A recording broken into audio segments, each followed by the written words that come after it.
Now here's how you can see your gallery on your Apple Watch. Doesn't matter if it's the Ultra or the regular, it pretty much works the same way. But essentially, when you get inside of your Apple Watch by tapping the digital crown, you can see the all apps view. When I scroll through it, right now I can find the gallery icon. So it looks essentially the same way as the one on the iPhone. This icon is only circular, but that's the only difference, as the icon is exactly the same. So you can open it up and just check out all of the photos which you have in there, which I don't think is really a problem. What I assume is the problem is that you don't really see many different things. Right now, I only have like 3 photos on my Apple Watch.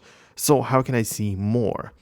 Well, the way you can manage it is through the Watch application on a paired iPhone. So this is what you need to locate at the Watch app, where you configure everything. So you're going to open it up like this, and in the main section, just find the gallery. So here are the photos. Tap on this and you can see plenty of different options. So there is first of all, there is a photos limit which you can choose. So you either have 25 to 500 photos. So you cannot really put more than 500 photos on your Apple Watch. So you can choose the limit, depends on your needs, right? So I have it at 100 photos. I don't really need more. But the other interesting thing is the synced album. So I have chosen it to be the favorites album. But there are also plenty of different albums you might have on your device, right? So you can just create a new album specifically for the Apple Watch, where you're going to put all of the photos which you want to show up on your watch. So as you can see, I have it set for the favorites, which kind of works out pretty well for me.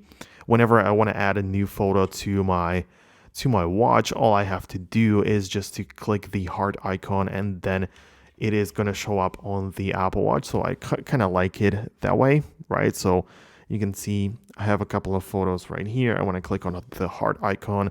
You can see that the photos are updating, and a new photo is going to be showing up in there instantly, right? So you can see that it works pretty well for me that way, and that's how you can see the gallery of your Apple Watch. So you need to choose an album, and you can sync any album that you wish to show up on your Apple Watch. So that's it. That's how it works. Let me know down below in the comments what you think about it. But that's going to be about it. Hit the thumbs up, subscribe to this channel so you never miss videos like these, and I'm going to see you in the next future video.